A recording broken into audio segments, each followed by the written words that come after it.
Rádio Brasil de Fato. No último domingo, lá no México, a gente teve a eleição da primeira presidenta mulher do país, Cláudia Sheinbaum. Fortalecer a integração latino-americana.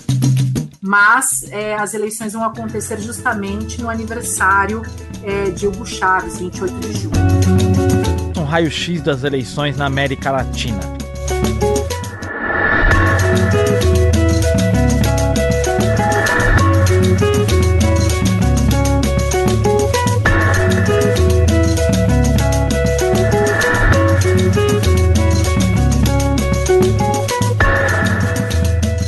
Estamos no ar com mais um episódio do podcast 3x4, podcast de política do Brasil de Fato, que toda semana traz um retrato dos principais assuntos da conjuntura nacional e internacional.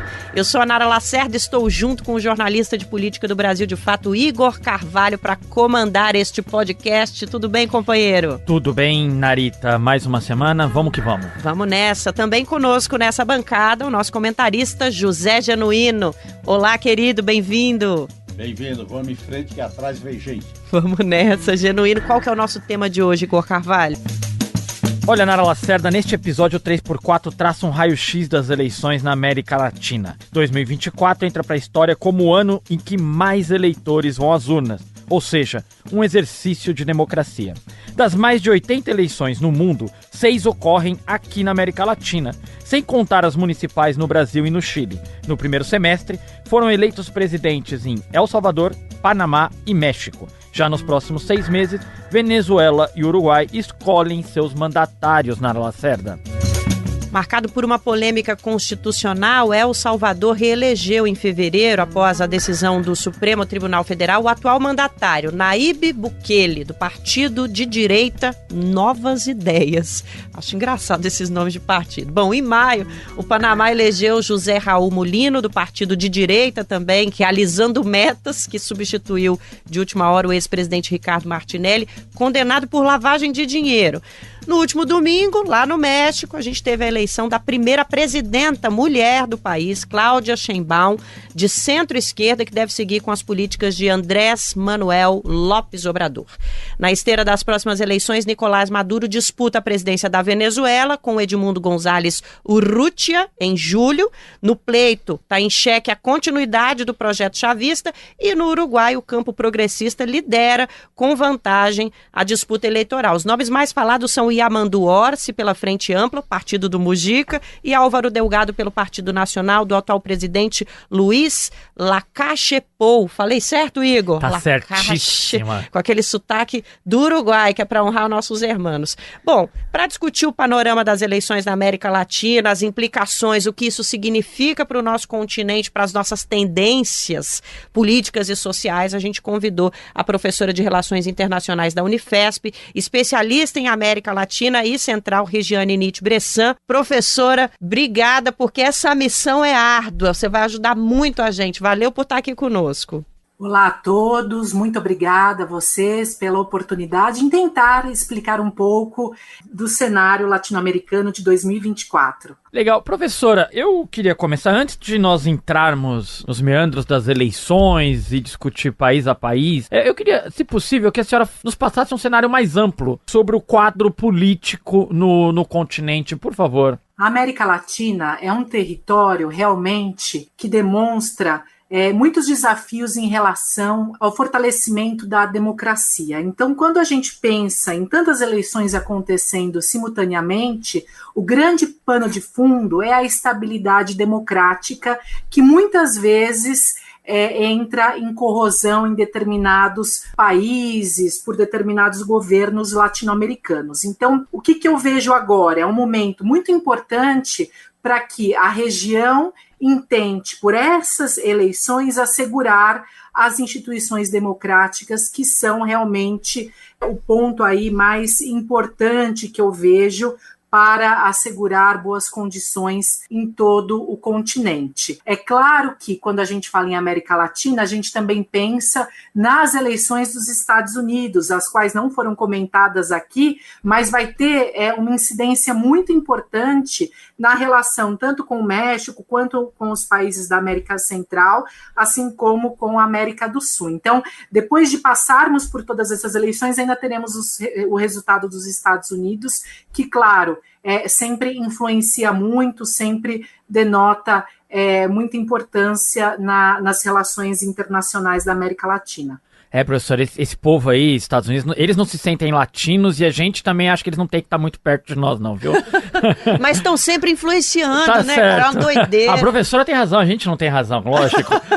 Genuíno, nós tivemos algumas ondas direita, esquerda. Como é que você vê hoje o cenário político na América Latina? Olha, a luta pela democracia na América Latina enfrenta dois grandes desafios. O primeiro é o enfrentamento da pobreza, da miséria, as políticas sociais de distribuição de renda. O segundo é fortalecer a integração latino-americana, e essa integração é algo essencial e estratégico na relação com os Estados Unidos e na influência no mundo multipolarizado. Eu acho que são esses dois aspectos muito importantes, porque nós temos ondas, nós estamos entrando no meio de uma onda que tende a fortalecer a luta democrática, agora com muitos desafios.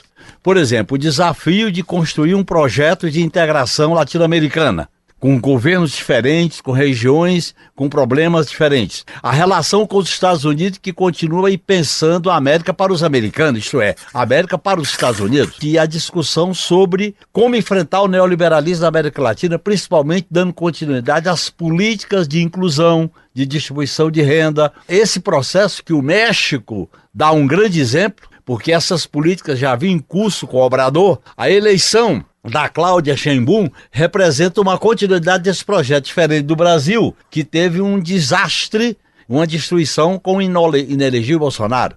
Você vai ter esse processo no Uruguai, você vai ter esse processo de continuidade na Venezuela, vai ter uma eleição também muito disputada no Chile, inclusive com uma experiência dramática lá de aplicação da justiça de exceção contra a principal liderança de esquerda no Chile, né? Então eu acho que nós estamos vivendo um período conturbado e eu acho que é fundamental essa integração diante da situação mundial. O mundo atravessa uma crise sistêmica, com a crise ambiental, com a crise energética, com a crise social, com a guerra, com duas guerras, e os Estados Unidos quer protagonizar uma hegemonia que não mais se sustenta. Então nós vamos viver momentos tensos, momentos difíceis. Agora eu vejo com otimismo, principalmente o que representou a eleição no México. Professor, eu acho que fica claro que a gente não tem uma tendência que une todo o continente, bloco latino-americano, esquerda, direita. A gente está num momento de disputa que já vem de alguns anos atrás, mas a gente tem algo que nos une como bloco neste momento, que são os nossos índices gerais de economia. Alguns países estão caminhando melhor, a gente teve os resultados do PIB do Brasil essa semana que foram relativamente positivos, mas o bloco não. O bloco está crescendo pouco.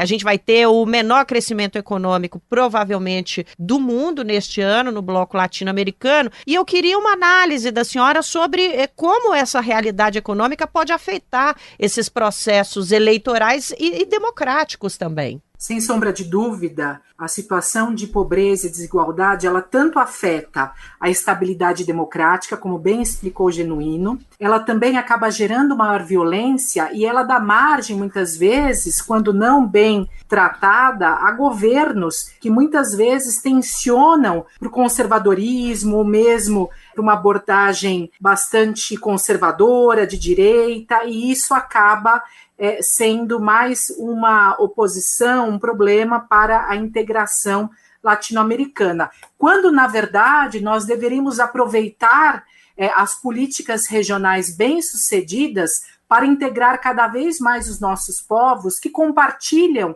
os mesmos problemas sociais. Aliás, anos atrás, justamente na minha tese de doutorado, eu tentei fazer essa correlação entre a integração e o combate à pobreza, porque a partir do momento em que nós pudéssemos adotar as políticas regionais, nós poderíamos sim melhorar os índices.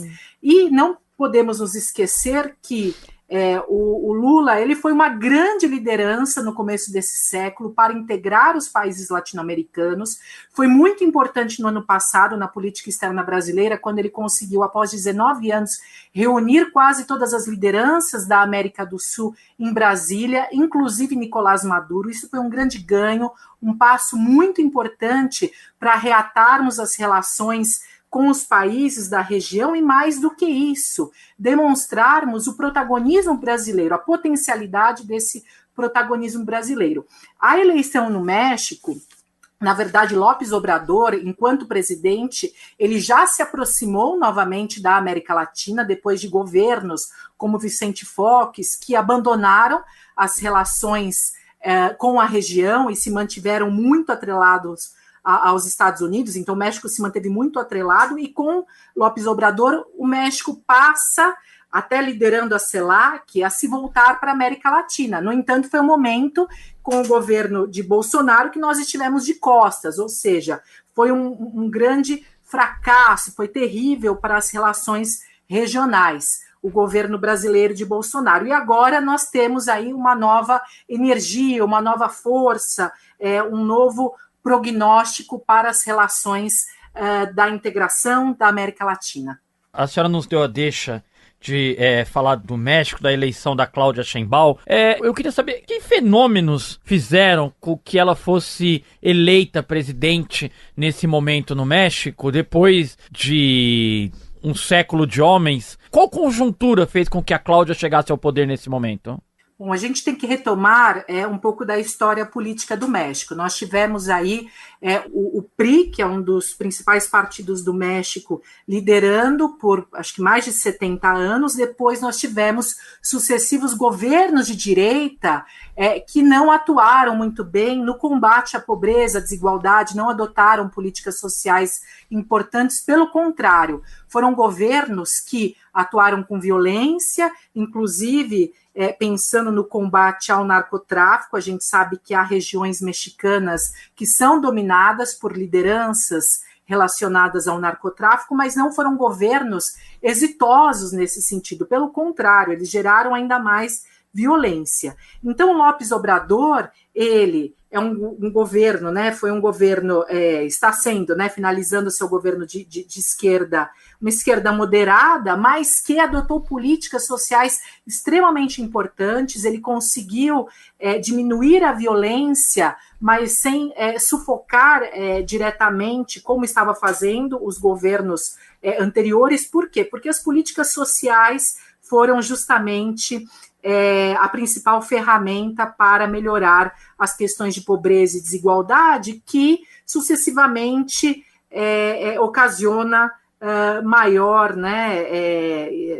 desemprego, informalidade e jovens ligados aí ao crime organizado. Então, quando ele adota uma série de políticas sociais, começa a aumentar muito a sua popularidade, e ele está terminando esse mandato com uma popularidade muito alta, e aí a Cláudia Sheinbaum, ela herda essa condição. Lembrando que no México não existe a possibilidade de reeleição. Os presidentes, eles governam por 6 anos. Então, ela, que é a primeira mulher presidente do México, presidenta do México, que tem um histórico político muito exitoso, já foi prefeita da Cidade do México, uma das maiores cidades do mundo. Ela herda esse legado muito positivo de Obrador e já diz que vai manter essas políticas, tanto políticas sociais, mas também uma política, por exemplo, de diálogo pela paz, bem como num controle aí importante da questão da migração para os Estados Unidos.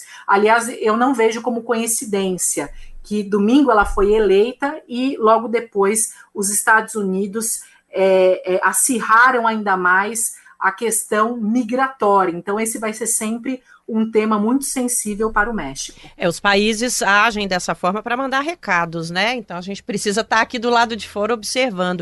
Eu vou fazer uma pergunta para a senhora agora, que eu acho que a gente pode até depois ouvir o Genuíno também, viu, Genuíno, sobre esse questionamento, porque a história que a professora Regiane acaba de contar, ela não é uma história extraterrestre ao Brasil. A gente já viu isso acontecer, né? Um país historicamente governado por homens, que tem um líder político muito popular, né? Coloca como sucessora uma mulher, que, enfim, a gente sabe bem qual foi a história da Dilma Rousseff na presidência e como a misoginia, né, presente na política também afetou essa presença, né?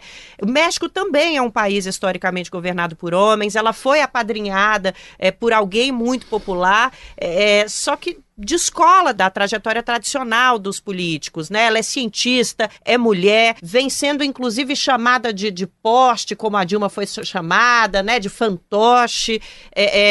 Isso pode se virar contra ela, como ocorreu aqui no Brasil? A misoginia pode se fazer presente nessa gestão da futura presidenta, professora? Como é que a senhora vê esse momento? Porque também é um país machista, né? Como nós somos. Sim, a América Latina toda é muito conservadora, a gente ainda padece de problemas muito sérios em relação à igualdade de gênero. No entanto, nós estamos num momento muito importante de uma agenda progressista cada vez mais ampla. Então não é à toa que a Cláudia Sheinbaum também foi muito reconhecida por todo o seu legado que ela já construiu em relação às mudanças climáticas, ao meio ambiente. O que a gente percebe? Quando a gente analisa a América Latina, a gente pode dizer que os governos de Colômbia, Chile, então eu estou falando de Gustavo Petro, eles apresentam uma agenda um pouco mais ampla do que aqueles governos progressistas do início do século. Então, quando nós tivemos a primeira onda progressista deste século na América Latina, nós tivemos a manutenção de temas como pobreza e desigualdade como a principal bandeira. E é claro, estávamos ali vivenciando todas as mazelas do consenso de Washington, do neoliberalismo, que tomou a nossa região, e a gente precisava sair dessa, né? A gente precisava superar esse momento que mais agravou a desigualdade do que resolveu os problemas econômicos herdados da década de 80. No entanto, agora nós temos uma agenda mais ampla que trata de questões de gênero, de questões do grupo LGBTQIAP+, nós temos uma agenda que trata de meio ambiente, que trata da pauta indígena, isso foi muito bem colocado lá na Colômbia por Petro. Então imagine que Petro assume o governo da Colômbia dizendo: eu vou aplicar, eu vou conseguir manter um diálogo de paz, mas eu também vou trazer novas lideranças para o âmbito da política, para dentro do parlamento. E ele consegue fazer isso. Da mesma forma, no Chile. Então, nós tivemos pela primeira vez representações dos povos Mapuche entrando para a política. Povos que ficaram marginalizados por mais de um século. Então, essa agenda mais ampla, eu acho que ela favorece muito uma estabilidade do governo da Cláudia Sheinbaum, ou seja, é claro que ela vai enfrentar desafios, é claro que o México ainda é um país bastante conservador, mas até o fato deles terem uma política bastante importante de equidade de gênero dentro do parlamento favorece para que ela tenha maior condições de governabilidade, maior apoio dentro do próprio governo, mas também pela população. Eu queria acrescentar, concordando com essa pauta apresentada pela professora, uma questão estratégica que é a integração latino-americana. E essa é uma questão estratégica considerando a situação mundial, do mundo caminhar para uma multipolaridade. E essa integração é fundamental, tanto através da Unasul como através da CELAC, porque nossos interesses são complementares, são comuns, nós não temos conflitos insolúveis, nós temos que privilegiar a cooperação. É a cooperação no interior dos países da América Latina e a dissuasão só para fora. Porque se a gente não construir uma projeção política regional, nós teremos muita dificuldade de influenciar, de disputar esse mundo multipolar. No caso do México, é muito importante do ponto de vista dessa geopolítica, assim como o Brasil. Assim como, por exemplo, a Argentina, o México e a Argentina é a segunda ou a terceira economia da América Latina. O Brasil é a primeira. E eu acho que o México, com o Obrador, ele fez uma sinalização muito importante. É bom deixar claro que o México tem o acordo da NAFTA com os Estados Unidos. Sim. E vai ser muito importante esse tensionamento, porque além do acordo da NAFTA, você tem o problema da imigração. E agora, na medida em que se fortalece a integração, já vinha acontecendo com as reuniões de Puebla, as conferências de Puebla, eu acho que vai facilitar a relação com a Colômbia, a relação com o Chile, a relação com o Uruguai, a relação com a Bolívia. Foi muito significativo a manifestação do Evo Morales ao entregar aquela manta simbólica da integração latino-americana.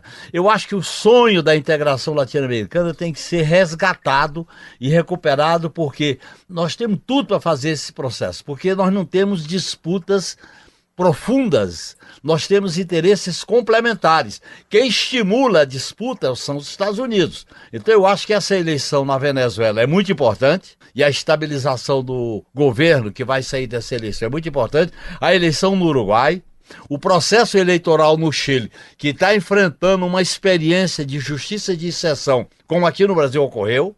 A principal liderança de esquerda está sendo presa, está sendo acusada com base no lawfare, e eu acho que tem a experiência, no meu modo de entender, de isolar a política entreguista que não aposta na integração do Milei na Argentina. E eu acho que o Lula deu uma demonstração de sabedoria ao fazer essa negociação de natureza diplomática com a Argentina. Genuíno, te escutando, eu fiquei numa dúvida. Eu entendi o que você quis dizer com maior integração do continente, mas é muito difícil. O Milei já rompeu com o Mercosul, é difícil imaginar o Milei sentando com o Lula, o Bukele sentando com o Gustavo Petro para conversar. Isso não fica muito mais utópico do que, de fato, nessa quadra da história possível? A política não existe sem utopia. É claro que nós temos que construir, nós temos que tentar. Porque a maioria dos países que estão apostando na integração, no enfrentamento do neoliberalismo, numa relação de autonomia com o mundo multipolar, hoje tem peso. Por exemplo, é a primeira economia do Brasil, a segunda é a do México. Tem a Colômbia, que é uma economia que tem peso. Tem o Chile, que é muito importante. Então, eu entendo que esse processo vai facilitar a integração. Outra questão, a integração não é de regimes políticos iguais e de governos semelhantes. Sim. Ela vai ter que ter negociação. Essa adesão do Milei ao imperialismo americano e à extrema-direita mundial vai levar lá a um isolamento. E eu acho que essa disputa vai ter continuidade. Porque aí, quando a gente fala de integração, não é apenas a integração econômica, é econômica, cultural, social, comercial. É uma integração de futuro para se pensar a América Latina. Eu acho que a gente tem que ter esse sonho. E esse sonho é muito importante na medida em que você estabelece relações de negociação, relações pacíficas com Cuba, com a Venezuela, estabelecer relações, dadas as diferenças, com a Nicarágua. Nós não podemos criar uma guerra entre os países da América Latina. Eu repito, quando eu estava no Ministério da Defesa, a gente formulou no Conselho de Defesa Sul-Americano a seguinte ideia: entre nós é a cooperação. A dissuasão é para fora. E eu acho que essa linha essa orientação está presente, porque o mundo caminha para uma multipolaridade e os blocos regionais têm peso muito grande. Veja no caso da Ásia, veja no caso do Oriente Médio, veja no caso da Europa. E esses blocos regionais, você não pode se inserir no mundo de maneira individual. Cada um por si, isso é errado. Os Estados Unidos estimulam, como aconteceu no governo Bolsonaro, divisão, briga, sectarismo contra a Venezuela, contra Cuba, para fazer com que essa divisão facilite o reino americano de América para os americanos. E nós vamos ter uma eleição decisiva nos Estados Unidos. Os Estados Unidos está enfrentando uma crise política de decadência. O exemplo de democracia mundial vai ter uma eleição com um presidente condenado. Ora. Regiane, a eleição no Panamá, o Panamá não é tão coberto, a eleição não ganhou tanta visibilidade na mídia. O que você pode nos dizer um pouco do contexto da vitória do Mulino no Panamá, do José Raul Mulino? Bom, Mulino, ele é um presidente agora, né, já eleito de direita. Ele teve por volta de 35% dos votos válidos. Não houve não há necessidade de um segundo turno no país, né? Essa porcentagem já basta. E 8 candidatos estavam nessa disputa. Então, o Panamá se mantendo à direita é um país, por exemplo, eu quero retomar um pouco do que o Genuíno estava nos trazendo, que se mantém um pouco isolado do projeto de integração latino-americano. Aliás, eu também sou uma grande defensora desse projeto e eu poderia dizer que a gente tem que pensar naquele primeiro tema que eu trouxe aqui, a questão da democracia. Enquanto nós tivermos problemas, déficit democrático, a gente não vai conseguir arregimentar as instituições democráticas necessárias para que a integração ela passe a ser uma política de Estado e não seja apenas uma política de governo. O grande problema da América Latina, quando a gente fala em projeto de integração, é porque a integração ainda é um projeto de governo. E aí, quando nós temos um Bolsonaro aqui no Brasil ou um Milei na Argentina, eles rasgam os papéis, os tratados, eles viram de costas, e aí a gente fica refém desses governos. Então, vamos pensar na Europa. A gente sempre traz a União Europeia como um grande parâmetro para a gente fazer a nossa autocrítica, a nossa autoanálise. Na Europa, nós temos uma alternância ideológica nos governos, mas por que a União Europeia se mantém, mesmo na crise de 2008, mesmo diante a guerra da Ucrânia? Eleitores de 27 países da União Europeia devem comparecer às urnas entre esta quinta-feira e o próximo domingo, dia 9, para um pleito que renovará as autoridades das instituições do bloco. Além da escolha dos representantes das 720 cadeiras do Parlamento Europeu, as eleições servem para definir os titulares das 3 principais instituições da União Europeia, com base no equilíbrio revelado pelas urnas. Por que ela se mantém? Porque ela já é uma política de Estado, ela tem instituições fortes que fazem a manutenção da integração acontecer a despeito de qualquer alternância de governo. Mas se eu tenho a integração apenas na retórica e como uma política de governo, ela vai sempre oscilar muito e não vai ter condições de se fortalecer, de se consolidar. Eu queria levantar um elemento sobre a integração. Além da questão democrática e da integração social, tem um problema estratégico.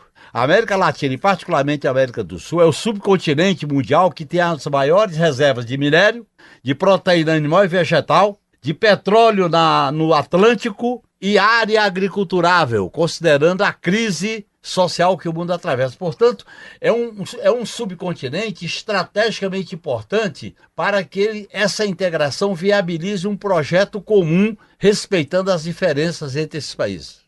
Deixa eu só complementar ainda mais um raciocínio que o Genuíno nos trouxe há pouco tempo.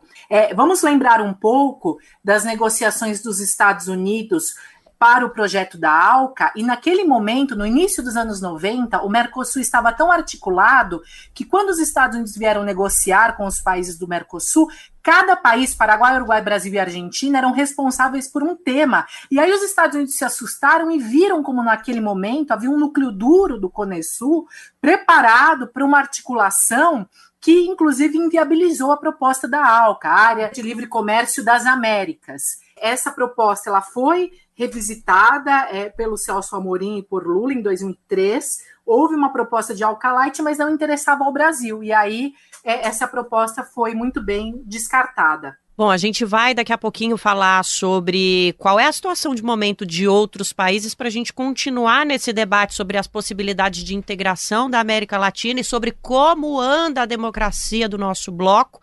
Mas antes, vamos para um rápido intervalo. Já voltamos. Se você gosta do 3x4 e dos conteúdos produzidos pelo Brasil de Fato, então ajude a gente a continuar fazendo jornalismo independente, comunicação popular e a te contar o que a mídia tradicional não conta. Acesse apoia.se/Brasil de Fato e apoie a comunicação popular. Quem apoia leva lembranças, não dá para ficar de fora. E lembre também que você pode deixar o seu recado para o 3x4 lá no Spotify, logo abaixo da descrição desse episódio e nas nossas redes sociais. Sua participação ajuda a gente a alcançar mais gente e a melhorar sempre o nosso trabalho, levar para você o que você quer ouvir, os debates que você quer conferir. A gente recebeu alguns comentários sobre o nosso último programa e destacamos um para trazer aqui para vocês. A Ana falou sobre o episódio a respeito das câmeras corporais, uso de tecnologias por policiais e forças de segurança. Excelente, pessoal. Tema super relevante. A gente precisa discutir a letalidade da polícia baiana. Assustador. Como se explica isso? No nosso podcast a gente teve a chance de falar um pouquinho sobre esse componente da violência no Brasil, que na Bahia realmente tem aparecido muito forte. Dá para acompanhar também a nossa cobertura lá no Brasil de Fato. Ana, obrigada pela participação. Professora Regiane, a gente vai falar um pouquinho agora sobre a situação em El Salvador, que tem experimentado, na visão de muitos analistas, uma guinada autocrática, né, digamos assim, nas instituições. Dá para dizer que isso é uma tendência? Onde é que esse tipo de guinada é mais evidente na nossa América Latina? É para se assustar, professora? Com certeza. Eu espero que não seja uma tendência, porque Bukele, que é um marqueteiro. Paradigma es, en la definición que les traigo, esas cosas que plantan en nuestra cabeza y que las hacen ver como verdades, aunque no son verdades, son todo lo contrario. La gente es pobre porque es perezosa. Yo lo he escuchado y este es mi favorito, populismo. ¿Ya han oído esa palabra? Se oye feo. La gente escucha populismo y dice, populismo. ¿Alguien quiere un presidente populista? ¿Nadie? Bueno, yo sí. Yo les quiero pedir después, cuando salgan de aquí, que agarren un diccionario y que busquen la definición de la palabra populismo. Ou seja, tem uma trajetória muito ligada à propaganda e marketing, e muito jovem ele foi eleito como presidente e adotou medidas muito polêmicas, violentas, aliás, para o combate ao crime organizado, mas ele acabou aprisionando centenas de pessoas que foram apenas acusadas, né? Então, por exemplo, ele construiu uma prisão de segurança máxima onde mais de 100 detentos são mantidos nas suas celas sem colchões. Então, ele justamente distorce o que nós podemos pensar em segurança pública. Além disso, ele mudou a Constituição, porque ele não poderia ser reeleito, mas ele fez uma manobra política e foi reeleito com 83% dos votos.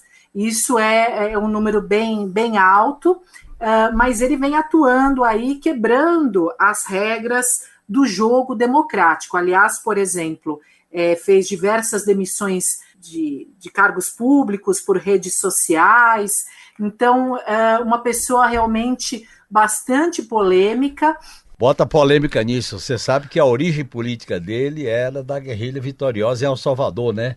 E ele se separa e vai assumindo uma posição de extrema-direita e hoje é um dos líderes da extrema-direita, junto com o que acontece com o presidente do Equador, junto com o discurso do Milei na Argentina. É um polo punitivista, protofascista, que trabalha com a segurança pública como uma das razões para justificar a força da extrema-direita, como aqui no Brasil, parte importante da direita bolsonarista. Ele vai rompendo com a democracia. Então, quando eu falava, o que acontece? A América Latina já é palco para instabilidade democrática. Quando ele faz esse tipo de manobra, atua com muita violência, é realmente um presidente de extrema direita, violento, ou seja, ele vai rompendo com a democracia e colocando o país numa situação cada vez mais complicada. Professora, eu queria falar um pouquinho agora sobre a Venezuela. Nesse momento nós temos postulando a presidência da Venezuela o Nicolás Maduro e o Edmundo González Urrutia. Como é que está o cenário na Venezuela nesse momento, professora? A situação da Venezuela é sempre bastante delicada. Eu sempre gosto de retomar o contexto histórico da Venezuela. A gente não pode se esquecer que Hugo Chávez foi eleito democraticamente em 1999 e ele, mais do que qualquer outro presidente na América Latina naquele momento, conseguiu índices muito importantes na superação da pobreza e da desigualdade. Isso, claro, deu uma margem muito importante para o apoio popular ao adotar políticas sociais extremamente importantes à Venezuela. E assim, o próprio Hugo Chávez ele foi quebrando todo aquele domínio das oligarquias, aquele domínio muito complicado que pairava sobre a Venezuela. Com isso, quando a Venezuela peita essas questões, é claro que o presidente vai ficando numa situação bastante delicada. Eu não posso deixar de citar a situação de Essequibo do ano passado. Sempre que me perguntam sobre o referendo de dezembro do ano passado, de 2023, eu sempre gosto de dizer que Essequibo fez parte do território venezuelano por mais de 30 anos, e foi quando o Reino Unido comprou ali, né, a Guiana. O que ele fez? Ele toma esse território de forma arbitrária, e isso, claro, ocasionou uma série de confusões e foi muito injusto para a Venezuela. O Hugo Chávez, em 99, 2000, ele começa uma negociação para engavetar a situação, e aí os países têm uma relação de paz novamente, mas a população venezuelana reclama pela retomada desse território, que começou, claro, trazer muita prosperidade para a Guiana, e mais do que isso, nós não podemos esquecer que grandes transnacionais aproveitam as riquezas petrolíferas que estão ali no Mar do Caribe, nessa região entre Guiana e Venezuela, para se aproveitarem daquelas riquezas. Principalmente a Exxon, né, professora? Exatamente.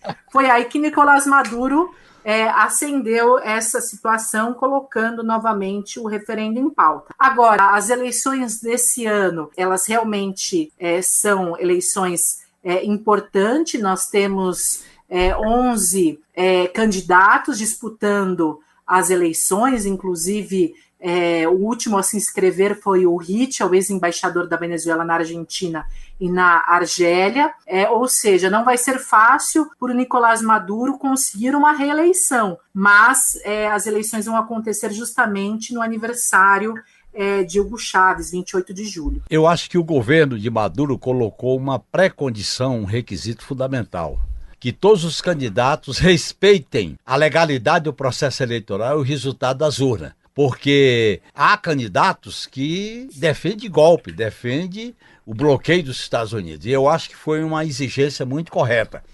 O próprio debate que aconteceu antes em relação a duas candidatas mulheres é que elas não preenchiam as condições do regime legal da Venezuela. E eu acho que nós temos que, nessa campanha, defender a continuidade democrática da Venezuela e combate ao bloqueio, a discriminação e as sanções dos Estados Unidos. Os Estados Unidos não têm autoridade para dizer como os países devem escolher seus governantes. Antes da gente continuar, Igor, eu quero deixar aqui um recado para quem está ouvindo a gente, e para a professora e para o Genuíno também. A gente vai cobrir as eleições na Venezuela em loco. A cobertura do Brasil, de fato, inclusive sobre o país, ela é sempre bem robusta, e esse ano a gente está se preparando para estar lá e trazer tudo para vocês que acompanham a nossa cobertura. Então, fiquem atentos, fiquem atentas, que o Brasil, de fato, vai trazer muito mais sobre as eleições na Venezuela para a nossa cobertura, e eu quero você lendo, viu, a nossa cobertura, viu, Genuíno? Porque aí você traz mais elementos pra gente bombar isso aí. Vou ler com atenção. Vamos lá, Igor. Agora, teremos também, em outubro, a eleição no Uruguai, Regiane. Lá nós temos uma situação de alternância, ora a Frente Ampla, ora o Partido Nacional. O que a gente pode esperar da eleição uruguaia? E eu queria saber da senhora também, o Uruguai é apontado frequentemente como um modelo de estabilidade democrática na América Latina. É isso mesmo? Sim, o Uruguai é um país que geralmente não enfrenta problemas ligados à instabilidade democrática. Nós tivemos uma alternância importante, então Lacalle Pou colocou aí fim a 15 anos de governo da Frente Ampla, que é uma frente formada por partidos de esquerda, tanto moderados quanto mais radicais, se assim poderíamos dizer. Mas Lacalle Pou me parece enfraquecido para manter a direita no poder. O que acontece no Uruguai é que nós vemos, de fato, uma alternância importante, e claro, eles estão muito amedrontados com o governo de Javier Milei na Argentina. A gente não pode se esquecer que o Uruguai e a Argentina têm uma relação extremamente próxima, e o governo de Milei, é claro que é um assombro para a região e para o Uruguai, que tem políticas tão íntimas com o país. Então, é muito possível, ao meu ver, pela minha análise, que a gente venha a ter aí uma liderança de esquerda ganhando as eleições do Uruguai neste ano. Eu acho, professora, que basta de direita o Milei da Argentina, isso aí basta. Nós temos que fazer o pêndulo girar para o lado da esquerda e da centro-esquerda, até porque isso vai facilitar a integração latino-americana. Mesmo que essa integração tem que ter governos de direita. Claro. Não é uma integração ideológica, é uma integração econômica, social, geoestratégica, política, né?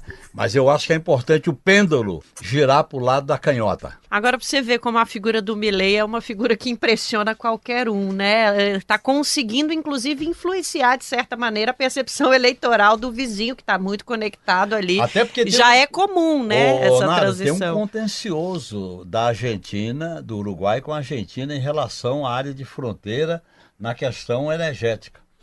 Só para contextualizar quem nos escuta, nesse momento, as prévias serão dia 30, mas nesse momento o candidato mais à frente para disputar a eleição pela Frente Ampla é o Yamandu Orsi, que é ex-prefeito de Canelones, na Grande Montevidéu, Nara Lacerda. É do partido do Mujica, e do outro lado a possibilidade é o Álvaro Delgado, pelo Partido Nacional, que é do atual presidente. Bom, vamos falar um pouquinho sobre Mercosul, professora Regiane, e Genuíno, porque a gente falou sobre Uruguai e Venezuela, que estão com eleições esse ano, né, que tem suas particularidades. O Mercosul pode ser afetado de alguma maneira por esses dois processos eleitorais, especialmente em relação às políticas Brasil e Argentina, esse posicionamento ideológico do Milei, que é uma cisão do Mercosul, né? Como a professora trouxe, é um rasgar de papéis em relação ao Mercosul, essa presença do Milei na Argentina. Venezuela e Uruguai têm alguma potencialidade de afetar o Mercosul nesses processos eleitorais, professora? Bom, o Mercosul vem enfrentando um grande desafio, que é já do governo de Javier Milei. O grande problema, né, um dos grandes problemas, porque são muitos, do Javier Milei é porque, desde a sua campanha eleitoral, ele já flerta com o autoritarismo. Eu tenho muito receio que Javier Milei também modifique Constituição e coloque a Argentina sob um governo autoritário, novamente sob uma ditadura. Eu tenho bastante receio e tenho aqui liberdade para falar isso expressamente. Porque quando ele fala em acabar com o Banco Central, quando ele diz que vai romper relações regionais históricas, quando ele diz que ele vai se voltar apenas a Estados Unidos, sem saber, por exemplo, se Trump vai ser realmente eleito novamente. Ele faz declarações muito controversas, muito complicadas, e não são apenas declarações. Nós vimos que ele vem trabalhando por mudanças importantes na Constituição, demitindo funcionários públicos, atacando a universidade pública, e isso realmente é assombroso. Então, ele afeta de forma muito ampla o Mercosul. Não vai ser fácil para o governo Lula. Eu entendo que o Lula deveria partir para uma lógica até um pouco mais ampla, ou seja, pensar na integração latino-americana, se aproximar de governos do México, do Chile, da Colômbia, que não fazem parte do Mercosul, para ele conseguir dar um reequilíbrio nessas relações. Agora, o Mercosul ele ganha quando nós estamos muito próximos de concretizar a entrada finalmente da Bolívia. Quando a gente coloca a Bolívia para dentro do Mercosul, é mais um país com o qual nós esperamos ter relações sempre amistosas, prósperas. Como o Genuíno já disse, nós temos uma região que é muito rica em minérios, em questão de bens naturais, e a Bolívia faz parte dessas riquezas. É o país que está no coração da América do Sul e apresenta quase todos os biomas que nós temos na América do Sul no único território, que é o território boliviano. Então, o Mercosul ganha muito com a entrada da Bolívia, a gente espera que assim seja, e a gente espera também que a Venezuela volte para o Mercosul, já que ela está suspensa. O governo brasileiro planeja advogar pela volta do país vizinho ao Mercosul.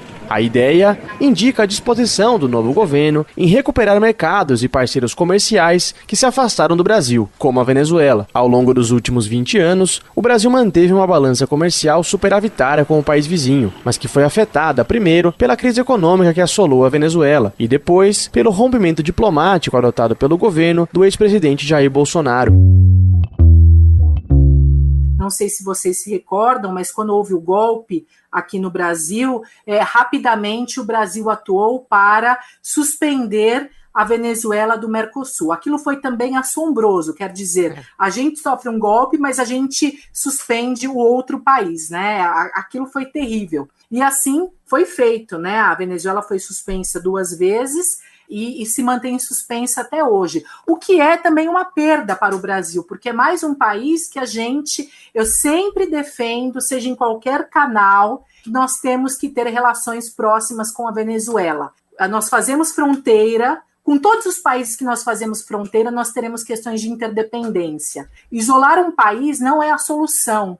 Pelo contrário, quando a gente mantém o país dentro de uma organização internacional, como o Mercosul, que é uma organização histórica e é um núcleo duro da integração sul-americana, nós temos mais condições de influenciar o país, nós temos mais condições de diálogo, nós temos mais condições de nos relacionarmos e de termos certo protagonismo. Quando a gente suspende a Venezuela, a gente isola o país, isso não ajuda em nada, nem a eles, nem a nós, nem a integração da América do Sul.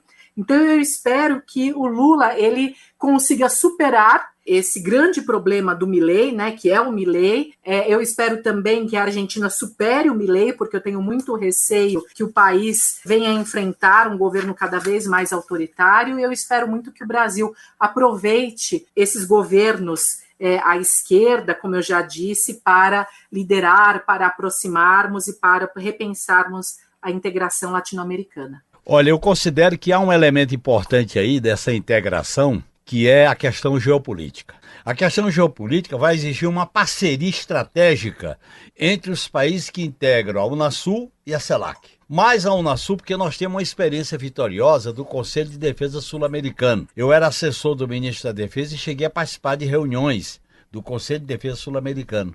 Nas reuniões do Conselho de Defesa Sul-Americano, participavam os países que integram a Unasul sem a presença dos Estados Unidos. E a parceria geopolítica é muito importante, porque você pode ter uma parceria complementar. Eu vou dar um exemplo, a Colômbia, as lanchas de defesa militar na Colômbia, elas giram em torno de um eixo num giro menor, porque os rios da Colômbia são diferentes dos rios da Amazônia brasileira. A outra questão, a defesa da Amazônia, a defesa ambiental, a defesa da biodiversidade, não pode ser feita só por um país. O correto é você ter uma defesa combinando as ações com Bolívia, com Colômbia, com Venezuela, com Peru, porque facilitará, inclusive nós tivemos as experiências de fazer operações de treinamento nessa experiência de defesa da Amazônia, das fronteiras, de combate às queimadas e defesa das populações originárias. Eu acho que tem um campo aí vasto para se viabilizar essa integração no campo da geopolítica. Eu estava numa preocupação, Igor, da gente falar assim de América Latina, as pessoas falam, nossa, mas que coxa de retalhos, né, que o 3x4 está fazendo, mas olha aqui, quando a gente vai chegando ao finalzinho do nosso podcast, como a gente percebe que é importante a gente falar em união e analisar o nosso bloco como um todo, né, Genuíno? Claro, por exemplo, a Argentina ela é estratégica porque ela se situa numa ponta do Atlântico Sul e tem uma disputa estratégica que pouco se fala, que é com a Inglaterra, a famosa Malvinas. E você sabe que o Brasil tinha um acordo com a Argentina no início do governo Lula, que era o seguinte: o transporte de equipamentos para as Malvinas pelo imperialismo inglês não abarcaria, não cobriria equipamentos militares. Era só equipamentos para os civis, para a saúde. Isso é uma questão que está em aberto. Nós temos interesses complementares. Por exemplo, você pega o Mercosul, é complementar a questão do extremo sul. Portanto, e outra coisa, você tem 3 formações geológicas muito importantes para uma política de defesa: a Amazônia, o Atlântico, Rio da Prata e a Cordilheira dos Andes. Não é qualquer coisa, né? Não, não é mesmo. E aí, se a gente for subir, falar de Caribe, falar de México, falar, enfim, realmente a gente precisa conversar sobre o nosso bloco dessa maneira integrada. Bom, para finalizar, professora, a gente vê que mesmo em nações em que a democracia segue resiliente, eu acho que o Brasil pode se colocar nesse lugar porque a nossa Constituição está viva, e aí a gente percebe que ainda há uma tendência ao populismo político no nosso bloco, isso é realidade. Há em alguns países, principalmente, onde os governos conservadores aí andaram nadando de braçada, um desdém pelas instituições, não vamos nos esquecer do nosso 8 de janeiro aqui no Brasil. Dá pra gente afirmar, professora, que a democracia, o Estado de Direito ainda não estão definitivamente consolidados no nosso continente, que a gente precisa continuar focando no fortalecimento dessas coisas? O que a gente pode falar do continente como um todo, do bloco como um todo nesse sentido? Com certeza, a democracia, ela parece viver uma instabilidade permanente na região, e isso é muito por conta daqueles problemas que nós já tratamos, pobreza e desigualdade. No começo desse século, o Latinobarômetro fez uma pesquisa com a população latino-americana, e qual foi o resultado? Que a população prefere um governo autoritário que resolva o problema da fome do que a democracia. Esse dado ele é muito alarmante, porque ele realmente mostra que quando nós aceitamos um continente pobre e, sobretudo, desigual, a gente dá muita margem para governos autoritários, e isso acaba afetando diretamente a estabilidade democrática. E sem democracia, a gente não tem participação popular, a gente não tem instituições fortes, fortalecidas, e mesmo a integração regional. A Europa ela só conseguiu uma integração de verdade, uma integração permanente, na medida em que as instituições elas asseguram a integração no continente, a despeito da ideologia dos governos e dos presidentes. A autonomia das instituições é o que mantém viva a integração regional. Então, enquanto nós não caminharmos nesse sentido, a gente não vai conseguir melhores resultados. Então, temos que pensar no combate à pobreza e desigualdade aí como nossa bandeira número 1, e podemos, como já disse o Genuíno, pensar em políticas regionais, em cooperação regional, para conseguirmos juntos enfrentarmos essa grande problemática histórica. E no caso do Brasil, aprender a lição da Argentina, do Uruguai e do Chile. A direita está assumindo o poder lá, mas sem tutela militar. E o Brasil não aprendeu essa lição, e nós temos conservado a tutela militar no golpe de 2016, de 64 e na intentona golpista do 8 de janeiro. Os militares argentinos, os militares chilenos, os militares uruguaios foram punidos pela violência contra os direitos humanos. Isso é muito importante porque a integração latino-americana é um objetivo estratégico, por razões geopolíticas, econômicas, sociais, culturais, e o sonho. Quem não se lembra do sonho do Che, do sonho de Eduardo Galeano, do sonho do Pablo Neruda, do sonho de Paulo Freire, do sonho de Darcy Ribeiro? São pessoas que sonharam com esse continente se unificando dentro da sua diversidade. Quando você estava falando dessa unificação, dessa integração, eu lembrei muito desses sonhos antigos. Acho que a gente está precisando retomá-los mesmo. Vamos falar de cultura? Mas eu vou passar na frente dos nossos convidados hoje com autorização da minha produção e da minha direção, porque a gente tem uma recomendação que vem do Brasil de fato. O BDF lançou nessa quarta-feira o documentário O Rio Só Quer Passar, tragédia climática no Rio Grande do Sul, que retrata o impacto social das cheias extremas lá no estado gaúcho. Principalmente para os moradores das áreas urbanas, assentadas da reforma agrária, indígenas, quilombolas. O BDF ficou uma semana no Rio Grande do Sul, percorreu áreas devastadas, Eldorado do Sul, Porto Alegre, o Vale do Taquari, relatos duros que evidenciam que os moradores não são meramente atingidos. Mesmo quem perdeu tudo tem muito a dizer sobre a relação do problema com as mudanças climáticas, desigualdade social e as soluções para os prejuízos. A direção do documentário é do Murilo Pajola e do Vitor Shimomura, e a direção de fotografia e a montagem foram feitas pelo Vitor também. Shimomura que está com a gente aqui de vez em quando no nosso podcast. O lançamento é no YouTube do Brasil de Fato. Gente, a nossa equipe trabalhou muito no Rio Grande do Sul e viu coisas que vocês também precisam ver. Então, confiram, mas eu vou agora para a nossa convidada para falar de dica cultural também. Professora Regiane Bressan, o que você traz para a gente hoje? Um dos filmes que mais me marcou é El Viaje, A Viagem, de 1992. É um filme que trata a viagem de Martim, um jovem de 17 anos que vive em Ushuaia, no sul da Argentina, e ele abandona a sua cidade em busca do seu pai, que é arqueólogo, e a cada cidade latino-americana que ele chega, as pessoas dizem, olha, seu pai esteve aqui, mas ele partiu para outra cidade latino-americana. E assim ele vai viajando por toda a América Latina justamente para tentar encontrar a pátria latino-americana. Aliás, no filme mostra São Paulo, Memorial da América Latina, que é o grande símbolo da integração latino-americana, né? É uma obra de Niemeyer, de 1989, se não me engano. E você, Genuíno? Eu quero sugerir 2 livros importantes para esse debate que nós estamos realizando. São as lutas populares na América Latina e os governos progressistas, da editora Expressão Popular e da Fundação Perseu Abramo.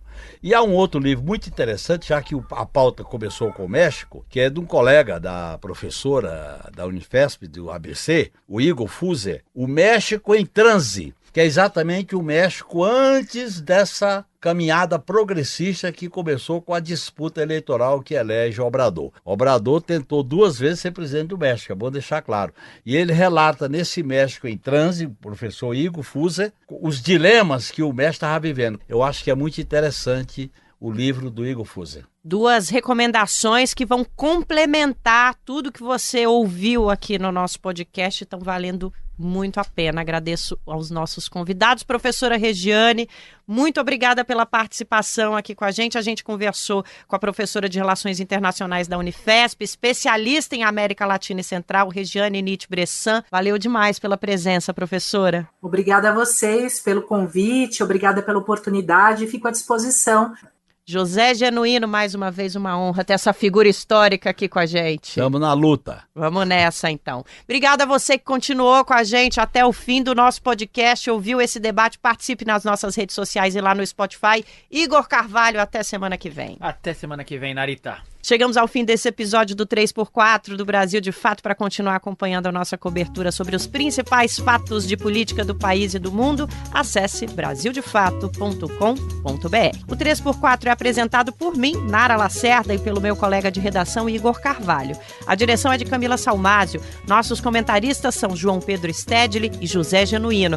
Produção e roteiro, Letícia Holanda. A trilha sonora original é de Alejandra Luciani. Edição e sonorização, Lua Gatinoni. Nosso cinegrafista é o José Eduardo Bernardes. Identidade visual, Nazura Santos. No Brasil de Fato, a coordenação de rádio e TV é da Muniz e Ravena e a direção de jornalismo é da Nina Fidelis. Até semana que vem.